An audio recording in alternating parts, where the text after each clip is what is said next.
In today's Clash Royale video, I'm going to show you guys the games which brought me to the qualifier for CRL next stage. Absolutely insane. I got the 20 wins with this 2.9 elixir miner cycle deck. An absolutely insane deck. Today we're going to jump into some games and I'm going to show you how to play this deck to perfection. Actually, I was trying to go in for the Royal Giant deck, which I showed you yesterday, but then I saw Higher using this deck and I didn't see anyone using it before, so I just copied it. And in my third try, I actually got a 20 wins. So this gameplay is awesome. This deck is awesome. So if you guys liking any type of miner control deck, I can tell you guys this deck is absolutely awesome. But in the next couple of days, I will also do the 20 win challenge on different accounts of different decks. Let me know which deck you guys interested to see, and also make sure to use creator code Mord in the shop if you guys want to support this type of content. Also give a fat thumbs up since I got the 20 wins. Let me know in the comment section also what's your record. Did you already get the 20 wins? And also subscribe to the channel to see more content just like that. And I would say let's dive into the games and I'm gonna show you how I got the 20 wins. So guys, this game was actually at 14 wins, so you could think, okay, this is not too hard, too bad.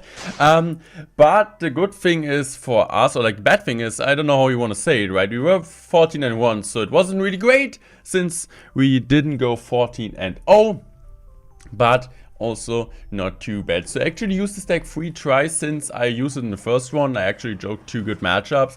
This deck is not easy to play, so it's a really hard deck, so I still would say the Royal Giant deck is better than this, but I prefer like playing this deck overall, since I felt like I had way more fun using this deck. So like if you're like a miner control player yourself, try out this deck, give it a try. It's really like hard to play, I guess, since you have just the bomb tower, you have the prince, and the prince is like a really matchup dependent card, right? In some matchups he gets a ton of the opponent doesn't really have a response to the prince, but in some matchups also he's completely wasted against like Zappy's deck and so on. He doesn't really feel too well. So we're playing against the Mohamed Parser deck. You guys the Mohamed Parser deck? You guys know it. It's an absolutely interesting deck. Packer Balloon Graveyard. Like he's the only one who's playing that, besides Small Willy, who is also playing this deck. Man, I had so much fun like streaming this challenge. I streamed this on my German channel, twitch.tv/Royale. If you guys want to check it out, I will also stream today 12 hours the challenge. I'm just interested to see how the challenge will like do, like this video will do on YouTube. So make sure to support it, and also, as I said, let me know which decks you guys want to see next on the channel. Since I would do it like way more often, this challenge will be really interesting, and I'm so excited I did it. This challenge is always, it's just like one time a year, but always when it comes, it makes me happy. Even like I'm losing sometimes, and I lost like the first 2 rounds. This is the most important thing. I lost the first 2 rounds, but I still stayed like calm. I was calm, I wasn't tilted, and this really helped me out in this challenge. So this game is absolutely close. You always want to go for the minor chip damage. You're going to go for the prince in the back, and you always kind of want to chip away. Fire Spirit nerf is huge in some matchups, especially against lava, since it doesn't kill the lava pups anymore. Also against wall breaker, you need to play it way earlier now. But yeah, so we're going in here for the miner in the back. Really awesome played miner, since the miner will distract the pack. I thought for 1 second maybe the prince gets a charge on top of that, but he doesn't. So we're going for a prince in the back. He goes in for a balloon, and this looks not too great, to be fair. So he's going in for his Dark Prince, really good Spear Golem's placement, so the Dark Prince didn't clean it up, and he goes in for that. And I was like, okay, let's just try to defend without poison, since I feel like I can get a good counter push. And the plan was also really good, but the problem was that the prince got like pushed back.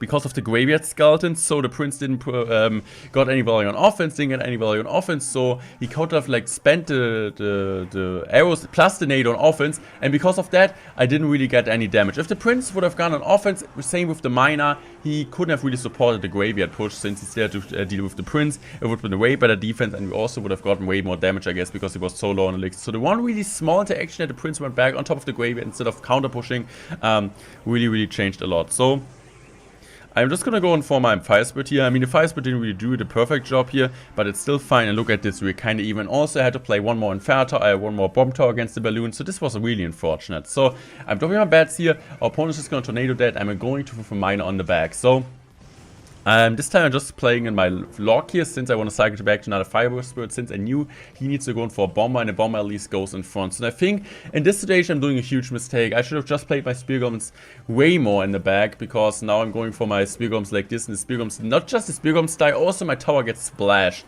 So I'm gonna go now for my poison here. The poison is really well, like cleaning up it really well. So I'm going for my going in for my bomb tower in the middle. And this was so close, guys. Look at this. I had to log now, and I'm going now for my bets. Last final seconds, the Ewis doesn't log on. I need to go now for another miner. I know he doesn't really have too much spell power, so the miner is going in the back. The fire spirit will connect, almost. And I know he cannot really punish me. How is he gonna go in for a graveyard, right? He cannot. He doesn't even have a snowball to freeze it down, or like to freeze it down, better to say.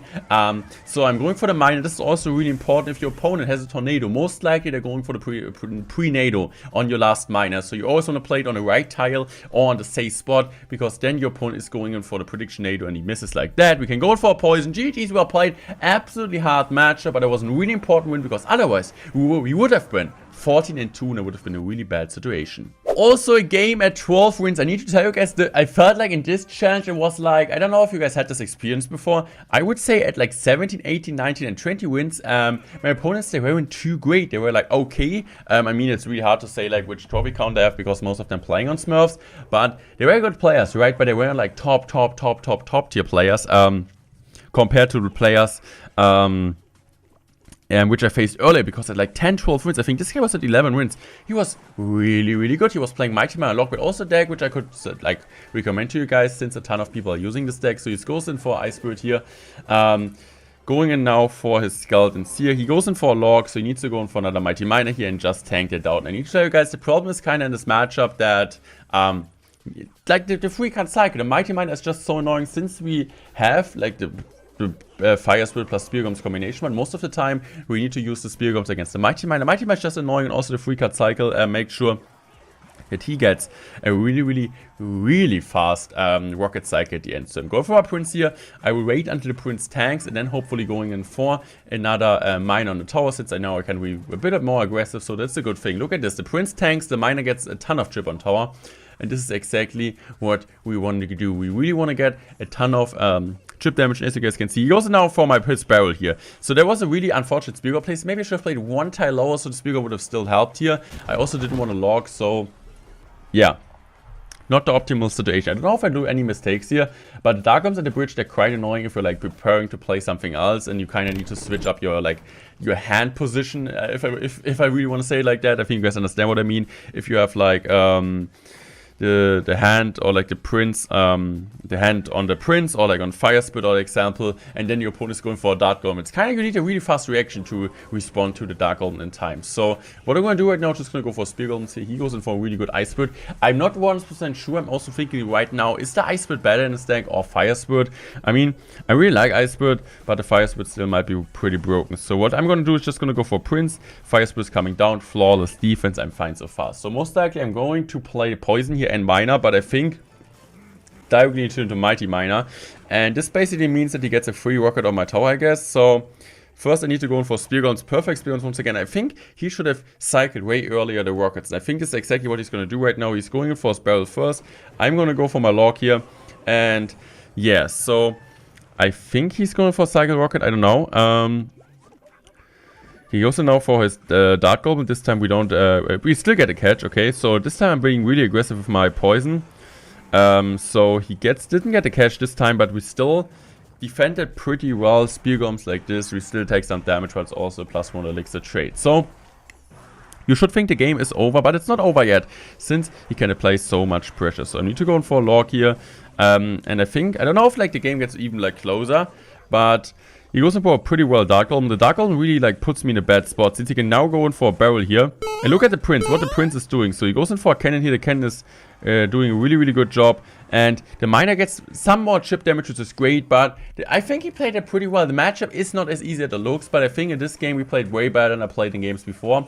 But he goes in now for a Dark Golem. Dark Golem messed up. The only real important thing you need to make is you always want to have like enough elixir. You never really want to overcommit in like miner poisoning, especially if you guys don't have log and cycle. Since your opponent is just a cheap cycle, or such a cheap cycle, sometimes you're going to be really aggressive if your miner poisons at like double elixir time. And if you guys don't have log and cycle and your opponent is going for miner Ice Spirit, I mean Goblin Bird Ice Spirit, which is even more annoying since the freeze effect, you really need to be careful about your defense, right? You don't want to let the goblins stack to your tower. So this is the only real advice I give you to you guys, since the matchup is pretty popular in this game, in this 20 win challenge. So you really need to worry about this type of sequence. I don't really know what happened to this log-bait players, but at 19 wins I faced the guy who I didn't know, like, at the point I was facing him that he was it, or like at least in the first 10 seconds, but he is actually, I don't know, most likely most of you guys don't know him, but he is most likely the highest skill played logbait player, the highest skill logbait player. I mean, Riley is really, really good, but in my opinion, if we talk about the highest skilled bait deck, the deck which is the hardest bait deck to play, for me, it will always be Bait Tornado. This deck, I was using this deck in 2017, so I might be a bit biased, but like seeing this deck, like this gives me like a great 2017 vibes. I know a ton of you guys already played back then, and now a ton of you guys joined later on. But Search the Goblin at King's Cup, a ton of people running this deck. It was just an absolute incredible deck to watch and also to play. The Princess, the Tornado timing, the Ice Spirits, the Rocket plus Tornado Knight, the Goblin Gang Pressure. It was absolutely mind-blowing, and facing him, who has actually a really, really high finish with the deck, it was just crazy. So I was really, really happy facing him, since I really respect him. And he's so good, and still uses it even. He even won sometimes against E-Giant with this deck. Can you imagine that? How the heck are you gonna beat E-Giant without a building, man? He's crazy. So he goes in for his barrel, and I think at one point we were all playing him in this matchup, and I exactly knew why. This is the experience which helped me to win this matchup. This is, by the way, at 18 and 2. So if we lose, we're out. This was actually the experience which helped me in this game, because I like how I won.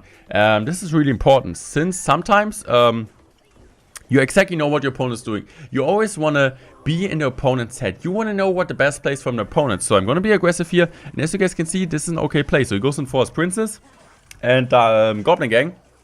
And even he goes in for a Goblin Gang, we still get minor chips. So all the time, we want to go in for the minors when he doesn't have. This is really, really important. When he doesn't have his gang or Knight and Cycle. Or you really want to be baity, be like baity with your Prince. You're most of the time baiting out the Knight, or even gonna bait out the how's it called, the Goblin Gang. So this time I'm just gonna go poison. He goes in really aggressive, and I think at this point I just should have gone to instantly minor, but no, I need to be safe here. This was a really good Goblin Burrow, since that was a really, really smart Goblin Burrow. Since he knew I need to cycle back to another log, he goes in for the Goblin Burrow in front. So because if I play log, it takes a bit longer, and we don't get the damage as I really wanted in this situation. So I'm just gonna go now for my